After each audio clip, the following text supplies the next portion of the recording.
our YouTube channel RP Ganesh Solution. If you like my videos, please subscribe channel. देखो आज हम exercise 1.4 solve करेंगे। इसमें कह रहा है निम्नलिखित में से प्रत्येक समुच्चय गुण का सम्मिलन ज्ञात कीजिए। तो इसका पहला पार्ट सोल्व करते हैं। ठीक है, तो ये हमें x दिया है 135, y दिया है 1,2,3। तो हमें x तथा y का सम्मिलन या दूसरे शब्दों में हमें यूनियन ज्ञात करना है। ठीक है, तो निकालते हैं x union y equal to. अब जो मैंने बताया उसे तरीके थोड़ा ध्यान दे लियो। 1 इसमें है, 1 इसमें है, तो एक उठा लो, फालतू की जरूरत नहीं है। 3 इसमें है, 3 इसमें है, तो 3 से पहले ये देख लो कि 2 इसमें तो नहीं है। भाई इसमें तो है नहीं, लेकिन इसमें देख लें, इसमें है तो इसे लिख दो। अब 3 आया, 3 इसमें है, इसमें भी है, तो 3 एक ही बार लिखा जाएगा। अब 3 के बाद 4 देख लो कौन से में तो नहीं है, क्योंकि ऐसा होता है कोई वैल्यू इस सेट में होती है, कोई वैल्यू इस सेट में होती है। तो 4 कोई से में भी नहीं है, 5 देख लो, 5 इसमें नहीं है, तो 5 लिख दो। ये क्या हो जाएगा हमारा यूनिवर्सल सेट। ठीक, अगला पार्ट देख लो इसका। वैसे मेरे अनुसार इन्हें तुम सारों को कर ही लोगे। ठीक है, यदि ना हो तो मुझे बता दियो कमेंट वगैरह में। सिंपल सा है, इसका ए का और बी का निकाल दियो। अब हम तीसरा पार्ट देखते हैं, वो भी वीडियो पॉज करने के बाद। देखो इसमें यू जो फॉर्म दी है, कौन सी फॉर्म दी है? समुच्चय निर्माण फॉर्म दी है। इसके लिए पहले इसे सोल्व करने के लिए इसे रोस्टर फॉर्म में लिखेंगे। तो ये दे रखा है x एक प्राकृत संख्या और 3 का गुणज है। जो x जो है वो एक प्राकृत संख्या और 3 का गुणज है।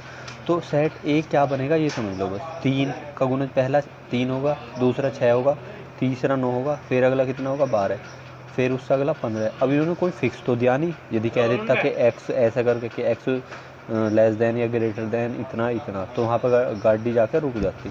अब इसने तो कोई लिमिट ही नहीं दी, तो मैंने बताया कि 3 बार लिख के उसके बाद 3 ही बिंदी लगा दो। हमने चौथा लिख दिया, तो ए सेट ही हो जाएगा। सेट बी और देख लेते हैं, सेट बी क्या बनेगा। इसमें कह रहा है x संख्या 6 से कम एक प्राकृत संख्या है। जो x है वो संख्या 6 से कम एक प्राकृत संख्या है। अब प्राकृत संख्या कौन कौन सी होती है, कहाँ बताऊँ? देखो चलो ऐसे ही समझ लो। प्राकृत संख्या होते हैं 1, 2, 3 और डैश इन्फिनाइट तक। तो इनमें 6 से कम वाली उठानी है। तो 1, 2, 3, 4, 5, 6 शामिल नहीं करना, क्योंकि उसने कहा 6 से कम। ठीक है, ये लेंगे। अब इनका ए यूनियन बी निकाल देना। अब ए यूनियन बी में क्या आएगा? 1 इसमें है, 1 इसमें है, इसमें नहीं है, सिंपल। 2 इसमें है, उसमें नहीं है, कोई बात नहीं। 3 इसमें है, इसमें है। 4 इसमें है, उसमें नहीं है। 5 इसमें है, उसमें नहीं है, 5 और उठा लो, 6 उसमें है। अब यू तो एंड हो गया, लेकिन इसके जो सारे बचे वे तो आने आने 9 भी आएगा, 12 भी आएगा। और यू जो सिस्टम रहेगा यू कहाँ तक रहेगा? इन्फिनाइट तक।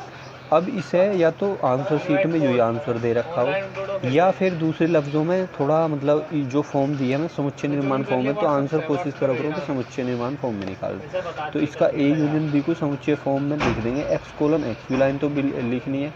अब क्या लिखना है? x: x क्या है? एक प्राकृत संख्या लिख दो, इतना तो लिख दो। x: x एक प्राकृत संख्या है। यही लिखा जाएगा ना, x: x एक प्राकृत संख्या है तथा 3 का गुणज है। 3 का गुणज है। एक सेकंड यार, देखो या तो ऐसे लिख ही दोगे, या जो तुम्हारे आंसर शीट में दे रखा वो दे रखा कि x: और x इन्होंने शो कर रखा 1, 2, 3, 4, 5। हाँ यहाँ तक का ठीक है कि x का मान या तो 1, 2, 3, 4, 5 होगा। एक चीज़ और दे रखी है, या क्या होगा, या 3 का गुणज होगा। तो ऐसे ही लिख देंगे हम भी, 3 का गुणज है। ठीक है, x या तो 1, 2, 3, 4, 5 होगा, या 3 का गुणज होगा ही होगा। ठीक, तो यू पार्ट तुम्हारा क्लियर। इसका अगला पार्ट और देख लेते हैं, चौथा। ठीक, इसमें x: एक प्राकृत संख्या है और x क्या है? 1 से बड़ा है और 6 के इक्वल और 6 से छोटा है। ठीक है, तो इससे सेट बना लेते हैं। प्राकृत संख्या मैंने तुम्हें बताया 1, 2 और कौन सी 3, 4, 5, 6 और डैश इन्फिनाइट तक। तो x सेट ए में क्या आया? x जो है वो जो 1 से तो बड़ा है, तो 1 तो लेना नहीं है सारी प्राकृत संख्या। एक तो 2 लोगे, 3 लोगे, 4 लोगे, 5 लोगे, 6 लेंगे क्या? हाँ, क्योंकि उसने इक्वल भी कहा। जो x का मान होगा वो 6 के इक्वल तक है, तो 6 भी लेना है। ठीक है, अब सेट बी और देख लेते हैं। बी सेट में क्या? x एक प्राकृत संख्या और क्या है? 6 से बड़ा है और 10 से छोटा है। तो जो बी होगा वो 7 होगा, 8 होगा, क्योंकि प्राकृत संख्या यही होंगी 7, 8, 9। 10 नहीं होगा इस बार, क्योंकि इक्वल का साइन नहीं लिखा हुआ। यदि यहाँ इक्वल का साइन भी लगा हो तो 10 भी लिखते। तो यहाँ से ए यूनियन बी निकाल दें, कितना आ जाएगा? बताओ कितना आ जाएगा भाई, 2 उठ जाएगा, 3 4 5 6 7 8 9 ऐसे उठ जाएंगे।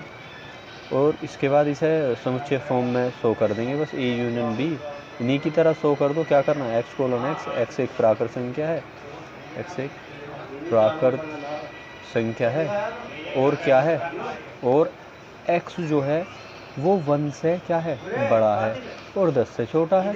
सिंपल। देखो उसमें थोड़ा बहुत आंसर चेंज दे सकते हैं, उससे कोई फ़र्क नहीं पड़ता भाई, एक ही बात को कहने के कई तरीके हो जाते हैं।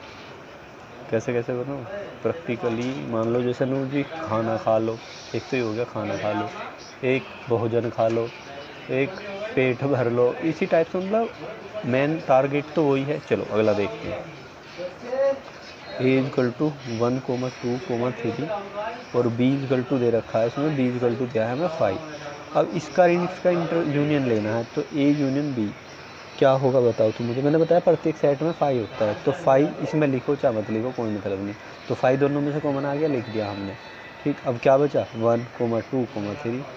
तो इस पॉइंट की हमें ज़रूरत पड़ेगी कि एक ये तो हो गया अरिक्त समुच्चय जिसमें कोई ना कोई अवयव हो, उसे अरिक्त बोल देंगे, और जिसमें कोई अवयव ना हो उसे बोल देंगे रिक्त समुच्चय। तो अरिक्त समुच्चय का रिक्त समुच्चय से यूनिवर्सल सेट वही पहले वाला सेट होता है जिससे उसकी क्रिया कराई जा रही है।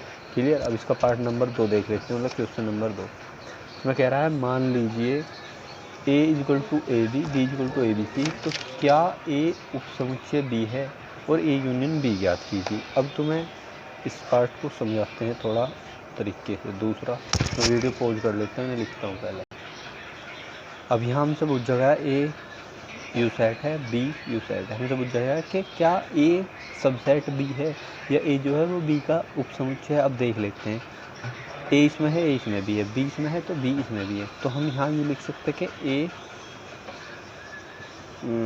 क्या लिखेंगे, ऐसे लिख देते हैं a कोमा b समुच्चय का निशान कितना a comma b comma c, जहाँ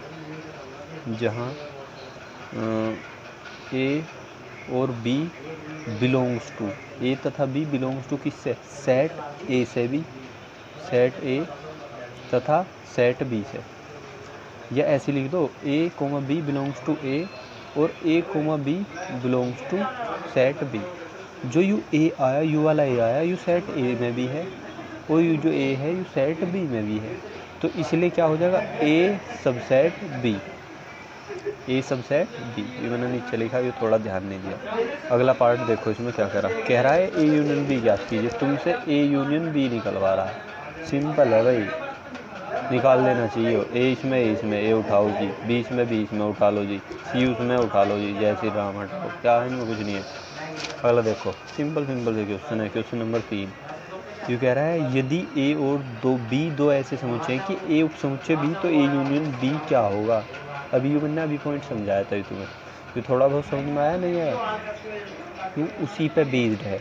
अब इसके लिए तुम्हें कुछ नहीं करना, यहाँ जैसे मैं बता रहा हूँ एक अपने पास से उदाहरण देना है, ऐसी चीज़ों को अपने पास के उदाहरणों से सिद्ध करके बता दे करो। यहाँ इतना तो कर सकें, माना लिख सकें, इतना लिख दिया काम हो गया। माना a बराबर कुछ भी लिख दो, अपनी मर्जी से कुछ भी लिख दो, 1,2 लिख दिया, ठीक है। अब जो इसने कहा यहाँ चूंकि की बिंदी लगा दी, इसने क्या कहा कि यदि a उपसमुच्चय b हो, तो यहाँ लिखेंगे चूंकि a उपसमुच्चय b है। जब a उपसमुच्चय b है तो इसलिए सेट b क्या बनाओगे तुम, b वो सेट बनेगा जिसमें a के भी अवयव हो। 1,2 तो हो गई होगा, प्लस अपने पास से 3, 4, 1000, 500, लाख कुछ भी आ सकता है, b सेट बना दिया। अब इसलिए यहाँ से a यूनियन b ज्ञात कर देंगे, a union b equal to अज्ञात। तो a यूनियन b निकालते हैं, तो a यूनियन b क्या निकलेगा इन दोनों का, 1 कॉमन, 2 कॉमन, 3 आ गया, 4 आ गया। तो इससे क्या होता है, इसलिए a union b equal to U क्या है, सेट b तो है, तो इसे सेट b कह दूँ। तो a union b equal to b, तो क्या हो गया, प्रूव दैट। इस प्रकार के क्वेश्चन बहुत सारे हैं, विविध प्रश्नावली में बहुत सारे हैं, शायद आगे भी हों 1-2, तो उन्हें ऐसे ही करने हैं। तो मानने में तो हमारा कुछ जान नहीं रहा, तो इसी तरीके से करते हैं, ईजी से कुछ नहीं है। क्वेश्चन नंबर 4, यदि a equal to 1, 2, 3, 4, b 3, 4, 5, 6, c इतना इतना और d इतना इतना, तो निम्नलिखित ज्ञात कीजिए। मुझे नहीं लगता कि तुम इन्हें ना कर पाओ, ये बहुत ईजी है। इसे तुम उखाड़ फेंकोगे, इसे फोड़ दोगे, इसे भी कर दोगे, इसे भी कर दोगे। इनमें से एक दो मैं समझा रहा हूँ, फिर तुम खुद कर लेना। देखो पहले पॉज कर लेते हैं। ठीक है, तो देखो इसे तुम निकाल ही दोगे, इसे भी मैं यू वाला पार्ट बता रहा हूँ, पार्ट नंबर जो उनका भी है 5 जो ऐसा है, जो ए यूनियन बी और बी यूनियन सी। करने के दो तरीके, या तो डायरेक्ट जय माता दी बोल लो, डायरेक्ट जय माता दी बोलने का तरीका समझ लो। ए बी सी की बात कर रहा है, एक उठा लो, ए में 1 है, बी में है, सी में है, नहीं है तो 1 तो लिखना ही लिखना। बी में अब किस 2 देखते हैं, 2 ए में है, बी में है, इसमें भी नहीं है तो 2 भी लिख दो। 3 देखो, 3 इसमें है, इसमें है, इसमें नहीं है तो 3 तो लिखना ही लिखना, चाहे कॉमन हो कुछ भी। 4 इसमें है, इसमें भी है तो 4 एक ही बार लिखना, इसमें ना हो कोई मतलब नहीं, हम तो ए बी सी का यूनियन निकाल लें। 5 इसमें है, इसमें है तो 5 भी लिख दो कोमा लगा लगा के। 6 इसमें है, 6 लिख दो। 7 इसमें है, 7 लिख दो। 8 इसमें है, 8 लिख दो। जयराम जी की है, आंसर हो जाएगा। दूसरा तरीका समझ लो, दूसरे तरीके से ए का मान लिख दो पहले। ए कितना है 1, 2, 3, 4। ठीक, यूनियन का साइन। बी यूनियन सी या तो अलग से निकाल लो या यहाँ लिख ही दो। ठीक है, बी का मान कितना 3, 4, 5, 6। सी और लिख दो यूनियन में 5, 6, 7, 8। इतना क्लियर। अब इसको तो ऐसा कैसे लिख दो 1, 2, 3, 4, यूनियन के बीच यूनियन का साइन। मैं इन्हें सोल्व कर रहा हूँ पहले, तो इसके लिए इन दोनों में क्या क्या कॉमन है, या पहले इन दोनों को सोल्व कर लो, बाद में उसे कर लो। इन दोनों में क्या क्या कॉमन है, कुछ नहीं, 3 आया, 4 लिख दो, 5 इसमें, 5 इसमें भी है, 6 इसमें, 6 इसमें भी है, 7 इसमें है, इसमें नहीं है, कोई मतलब नहीं, यूनियन निकाल रहे हैं। 8 इसमें, इसमें। अब इसके बाद वही बात दोबारा सोल्व कर दो 1, 2, 3, 4, 5, 6, 7, 8। देखो ज़्यादा टफ चीज़ होती है तो मुझे भी समझाने में इंटरेस्ट आवे, जब ये खुद हलवा है तो इसे क्या समझाया जाएगा। तो बहुत ईजी सा है, इसे कर लोगे, अच्छे से कर लियो, मुझे उम्मीद है।